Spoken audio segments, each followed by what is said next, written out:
Breaking news here on the Get More Sports podcast. Adrian Wojnarowski just minutes ago tweeted, 4 Nets have tested positive for the coronavirus, team says. So 4 Nets have tested positive for the coronavirus, team says. And he would go on to tweet, organization says it's notifying anyone who's had any known contact with the players, including recent opponents. All Nets players and traveling party have been told to remain isolated. So that brings that list from Rudy Gobert to Donovan Mitchell and the Pistons' Christian Wood, and you add those 4 Nets players. So now 7 confirmed coronavirus cases in the NBA. And then just minutes ago, the Nets released a statement that read, all players and members of the Nets travel party are being asked to remain isolated, closely monitor their health, and maintain constant communication with team medical staff. The health of our players and staff is of the highest priority to the organization, and the team is doing everything within its power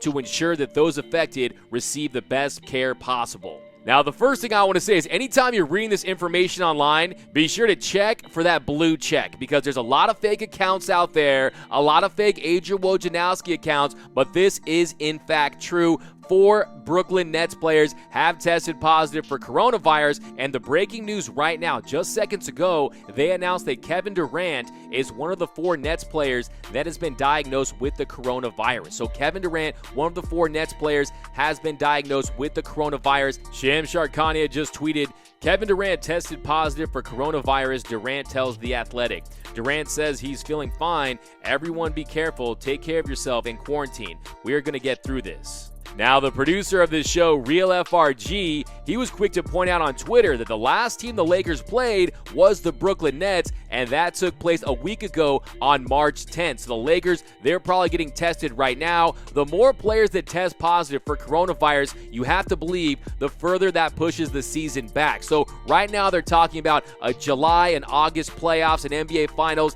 and like all of us, the NBA is not sure what will happen over the coming weeks, but they would ideally like to play at least 70 regular season games in order to retain 100% of the revenue the league receives from their regional sports network partners that air games in local markets. Brian Windhorst said yesterday what they would love to do is get to 70 games, and the reason is 70 is a key number is because that is what the deliverable is to the regional sports networks. They are promised 70 games. Now, just because teams like the Lakers, for example, to get to 70 games, they wouldn't necessarily be able to deliver on that because they've had a lot of national games, but getting to 70 would be helpful in retaining revenue because they wouldn't have to refund some to the local TV. So it's clear that the owners and the league, they want to have some form of regular season. Yes, it's going to be abbreviated, but you need the players to ramp up. You can't just have them come back and start the playoffs. It's going to hurt teams like the Rockets, who've been on a losing streak. They were up to that 2 seed, dropped all the way to 6. So how many games could they make up? And then you have the New Orleans Pelicans,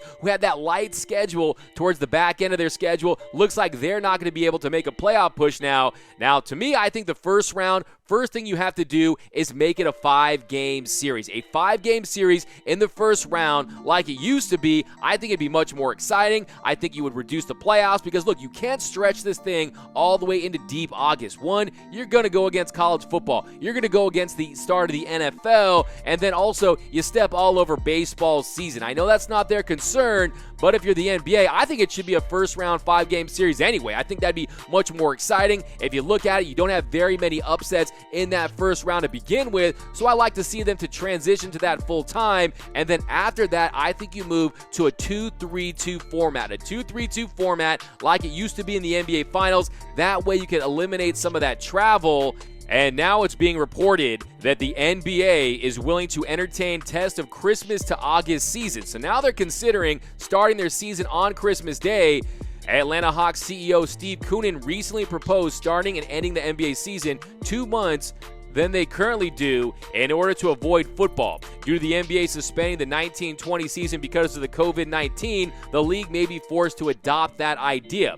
Adrian Wojnarowski said, I even had one team president who I respect, who I think has some level of influence in the league, said to me the other day that he never really liked the Koonin idea, but the more he thinks about it now, the more it does intrigue him. That was what Adrian Wojnarowski reported.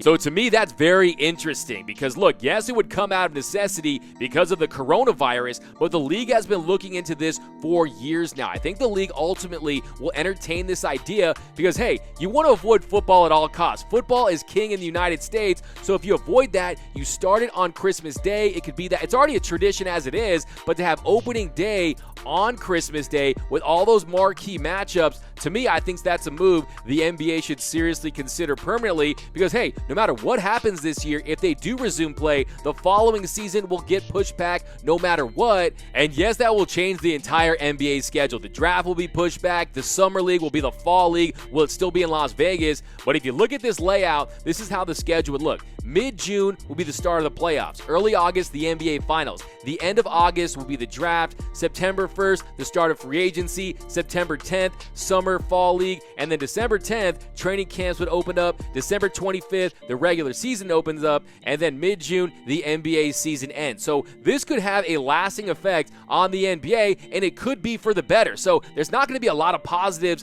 that will come out of this, but this could be one of them. Now, the last thing I want to touch on is home court advantage, because if and when they resume play, the likelihood that they're going to be empty arenas is very high. So how do you reward those teams that have higher seeds? Now, I think a couple things you do. I've heard people say, hey, maybe you pipe in some crowd noise. Look, that would get weird very quickly. What are they going to do? Have a hologram Jack Nicholson right there? It's not going to work. I think one thing you do to award those teams is the team with the higher seed should get possession to start every quarter. No jump ball. They get the ball quarter 1, 2, 3, and 4. I think that's one thing you do. And then maybe, just maybe, you spot the higher seed some points. Maybe the higher seed gets more points. I don't think a lot of people are going to sign off on that. But as much as I get carried away on trying to resume the season, really it's all about the players right now. It's about the health and safety of the American public, and that is the first priority. And so I'm sure in the coming days and weeks, we're going to find out just how many players have the coronavirus. I'm sure those numbers are going to go up exponentially,